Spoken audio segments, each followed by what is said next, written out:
Good day. My name is Dr. Kirtley Thornton. I'm going to be discussing today the cognitive activation quantitative EEG approach to improving cognition in the human brain with the EEG biofeedback, also known as neurotherapy. There are several advantages of the cognitive activation approach and the software that we have developed.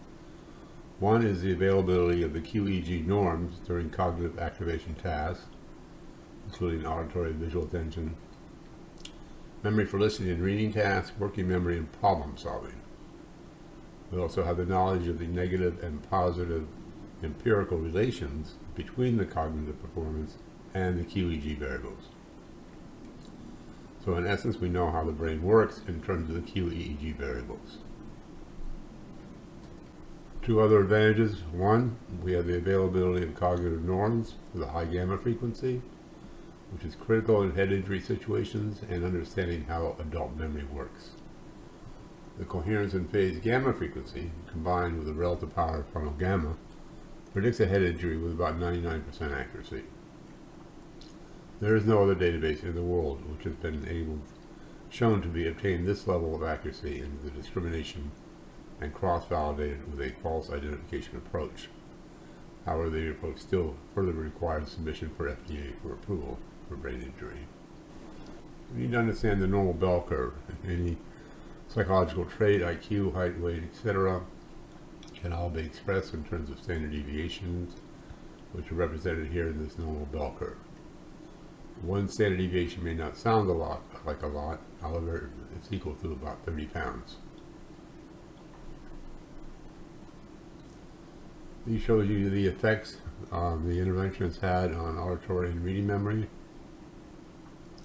expressed both in terms of standard deviation effect and percentile effect. 4 groups of the normal, traumatic brain injury, adult-specific learning disability, and child-specific learning disability. As you can see, the standard deviation overall averages are quite impressive, 1.67. and for auditory memory, and for reading memory 1.56. Particularly interesting are the percentile improvements for the specific learning disability, adult and child, over 200%. In terms of cognitive rehab, this shows you the comparison on the far right between the activation QEEG and all the other approaches currently in use. A 0.80 standard deviation effect size is considered a large effect size. And you can see we're considerably above that. If we look at the learning disabled population, a similar phenomenon. The cognitive activation approach has significantly greater effect size than all the currently employed methods. The other red bars represents other approaches in the biofeedback area.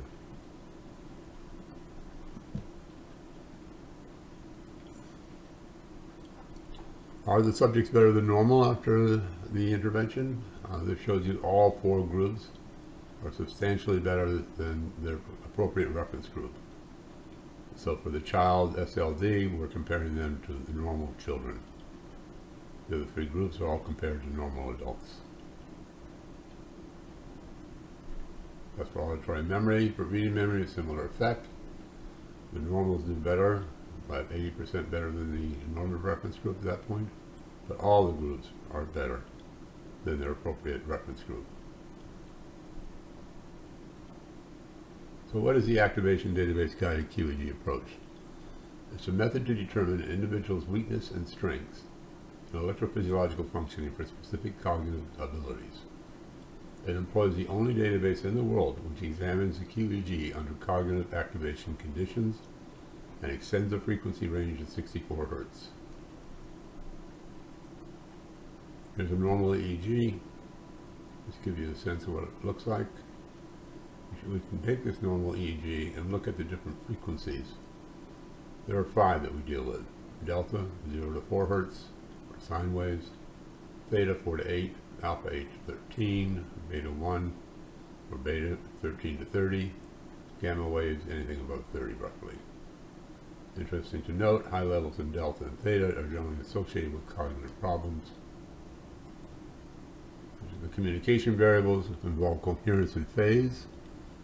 If you have locations A and B and the amplitudes match across that epoch or 1 second period of time, we have a high coherence value.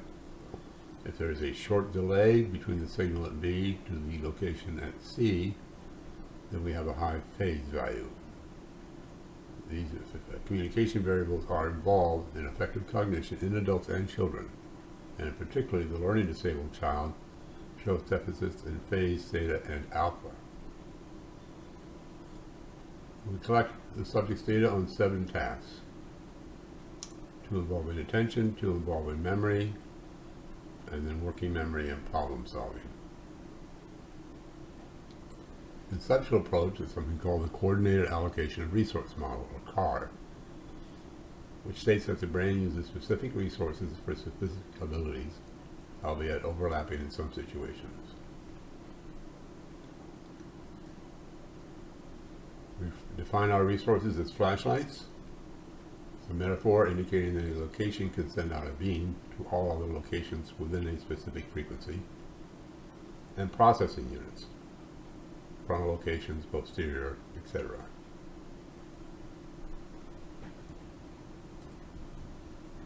To understand what are the relationships between the Q variables in cognition, we examined some 2,000 plus variables and their correlations with cognitive performance. This is what we'll get for an analysis of a child's auditory memory processing. All the variables are color-coded according to the standard deviation units. So yellow and red are good, above normal, blue is below.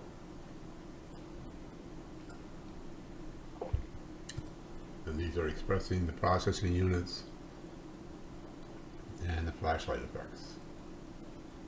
For adults, again, the reading memory variables that are important here. The particular adult showing problems on a number of the variables should be indicative of poor memory. Can we change the physical values of the quantitative EEG signal with operant conditioning by rewarding certain signals and inhibiting others? The answer is definitely yes. This is a standard biofeedback situation. Subject looks at the computer screen that expresses a variable in terms of the little helicopter going up and down. Sound feedback is also employed. Shows you on average the changes across all the groups of coherence values, averaging about 6 to 7 points in terms of raw score change, and about 1 to 2 standard deviations in terms of standard deviation changes on these variables. We can also change the arousal variable, in this case on the far right. The relative power beta 2 shows significant improvement using modern statistical methods of confidence intervals. Specific examples. This is a child who's hit with a baseball bat. We get him 4 to 5 years later, these huge delta waves all over the brain. So we spend quite a bit of time trying to reduce these. It comes back a year later, and he looks in much better shape. His comment was he never knew he could feel this good. As an example of a girl on the far left, the QEEG results for the previous year. The red star represents the origin of the flashlight. She comes back a year later under the present label, and you can see the significant effect on the coherence values in the gamma frequency. Similar for the P3 on the right, 2 figures on the right. The only difference that explained this was the tennis ball had been hitting her left temporal area, which is where the red star on the left is, a significant number of times. We worked on her memory. You can see her memory improved from 14.9 to 32.5.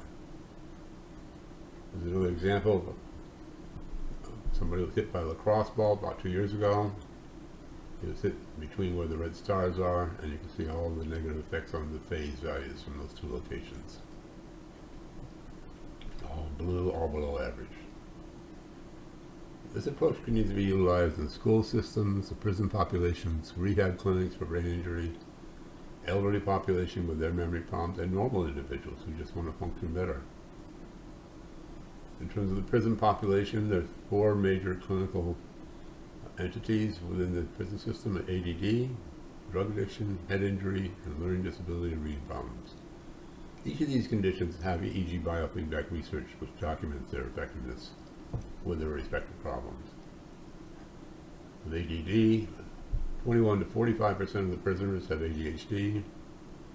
For violent offending, the ADHD symptoms were the strongest predictor, followed by alcohol dependence. 74% had substance abuse. 50% of the prison population had some type of learning disability. 56% had mental health issues. Traumatic brain injury was seen in 87% of the subjects who reported they had a TBI during their lifetime. The more recent the injury, there was a higher prevalence of anger, aggression, and cognitive problems, as well as psychiatric problems. Violent sex offenders, interestingly enough, demonstrated brain damage on the Lurie, Nebraska, and had a history of brain injuries compared to pedophiles. There are about 4 million children in the U.S. classified as learning disabled, speaking and language, and intellectual disability. This is a major increase from the 1976 numbers of 1.8% to 5.7% in the 2004 CDC reports. Other cognitive problems. In the elderly, it's called cognitive impairment, not dementia. SIND. Estimated prevalence about 17%. That would give us about 8.5 million senior citizens who have this disorder. In the normal population, if you read a story with 20 to 25 pieces of information to a sample of normal individuals, about half of the material will be forgotten by the time you finish the story. Within 15 to 20 minutes, another half will be forgotten. The human auditory memory system is basically not very effective. Here's some information on where we're located, website locations, neuroeducation.co, email address, phone numbers, fax. I would encourage you to share this information or video with whoever you think would be appropriate for it. Thank you for your time and attention. You might want to also share with any school, rehab center, etc., where you think this approach should be implemented. And again,